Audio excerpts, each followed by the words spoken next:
And part of being and showing your education was that you could not only memorize things, but that you could paraphrase it very accurately. And Sounds right. these were hyper oral cultures. So actually, there's a lot of talk, no pun intended, in the writing of some of these famous orators in the ancient world, Greek and Roman, talking about how important it is that you memorize things. In fact, Socrates decried writing and reading because he said it would make people lazy and they wouldn't remember things. Socrates said this? Socrates said this. Yeah, Wow. Ironically, we only know that because Plato wrote it down in part of his dialogues. But Socrates says that people would get lazy if they read too much because they wouldn't be dependent on how good their memories could remember things. Yeah, so there was a completely different perspective in the ancient world, and memorization was a whole part of this. You had this. God, I'm the opposite of that. That's crazy. I just looked at, you're right. I was looking that up. Yeah. But we live in a completely different culture, right? Yeah. We have these supercomputers in our pockets, and so we know a lot about a little, but we don't know. Did I say that right? Yeah, a little about a lot. We know a little about a lot. But We not don't a know a lot lot about about a little. Yeah. Yeah. So because we can just look things up on Wikipedia, right? Yeah. Like you just pulled up. But in the ancient world, that wasn't possible. And part of being and showing your education was that you could not only memorize things, but that you could paraphrase it very accurately. So someone like Josephus is writing, and he is writing, so he writes a document called the Antiquities of the Jews, where he literally goes back and he tries to write this treatise of proving to the Romans, you shouldn't annihilate us because our origin goes back into ancient times as well. Because Were the Romans thinking about annihilating them so at the time he was writing that? yeah, so in 70 AD, so the problem with the Jews in Roman-occupied Judea is that they were constantly rebelling because they saw themselves as God's people, right? Israel was the promised land. Now, they're being occupied by an imperial system, and particularly by an emperor who's calling himself God. And at the time, who was the emperor that we're talking about? 70? I can look it up. Tiberius. Okay. Well, not so Tiberius was during Jesus, but I think right after Tiberius. I'll take a look. Yeah, and so who is it? Does it say? I just see spouses right now. What? Oh, successor, Caligula. Yes. So Okay. So they're quashing all of these rebellions. I mean, this is where you get the group called the Zealots. So there were different groups, factions of Judaism. So if you ever read the Gospels, you're going to come up with groups like the Sadducees and the Pharisees and the Zealots. The Zealots were basically, I mean, there's a reason why we have that word in English. We've kind of imported it, is they were a group of very hyper-religious Jews who just basically believed that they were going to force the Romans out.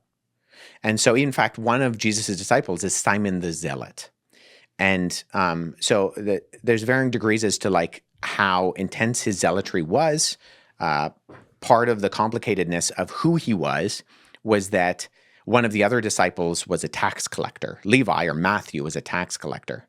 And the tax collectors were literally the opposites in terms of the political spectrum from the zealots. So the tax collectors are talked about very unfavorably in the Gospels and in a lot of Jewish literature from this time because they were the sellouts. Not only were they seen as working for Rome, but they were actually collecting the money from the people that was funding the occupation.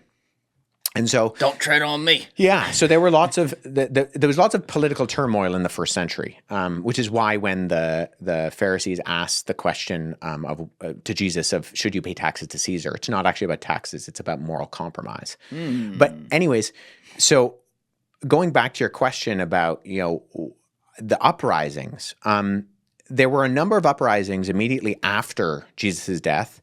And the one that really hit its peak culminated in the destruction of Jerusalem. So the Romans go in 70 AD, and they say, we've had enough of this. They sack Jerusalem, and they destroy the temple. So the temple in Jerusalem is destroyed in 70 AD and never built back. So that's the Temple Mount that the Dome of the Rock is on right now in Jerusalem. Okay, so this is under Wow, there were I'm just looking through the Roman emperors. There were a ton, like in a very short time span. A lot of these guys were getting whacked, I guess. So this is under So in Vespasian? Yes, under Vespasian. Wow, there were like 10 between him and Tiberius. Yeah. Shit. There was a lot of turnover for various reasons in the Roman imperial system. So, and this becomes actually a very concrete number, is usually when we talk about dating Christian documents, particularly the New Testament, it's either a question of is it pre-70 or is it post-70? Because the destruction of the temple becomes such a big event. And Jesus predicts it in the Gospels. So part of the so Jesus in the Gospels says that the temple will be destroyed, and that no stone will be left on top of another. And then he uses that as an analogy to say, destroy this temple, and I will raise it up in 3 days. So he uses it as this, like, because his disciples are saying, look, Jesus, look at the temple, look how great it is. And he says, yeah, but, the temple is finite. And they're like, Jesus, what do you mean the temple is finite? And he uses that as an example of saying, no, I am the true temple. Because the temple is the presence of God on earth.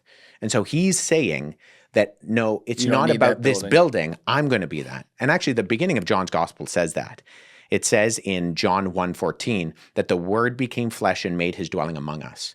And the word that's used there in Greek is literally he tabernacled among us. And the tabernacle was before the temple was built. It was the place where God's presence dwelt in the Holy of Holies.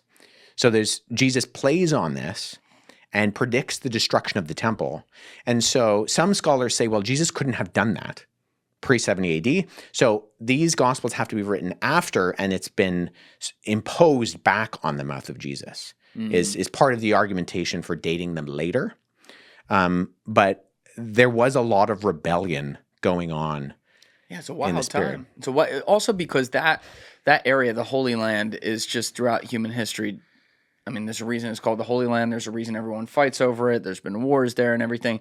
So even when you have something as large as like the greater Roman Empire that at this point is controlling like all of Europe into Africa and into Asia, like this is just one area of it. And there's a lot of different cultures there that are fighting over things that are, no pun intended, like biblical to them. So it makes a lot of sense that there's uprising. But it's also, the fact that you have someone like a Jesus of Nazareth living kind of smack dab in the middle of that time period is also, I don't know, patternistically interesting as well, because he dies. It's not like Christianity as a broad religion with many following is born the next day. It is born, but it's not like, you had like millions of people like, fuck yeah, we love Jesus. That took a long time. Watching the video, guys. If you haven't already subscribed, please smash that subscribe button and check out this clip's full podcast episode by clicking here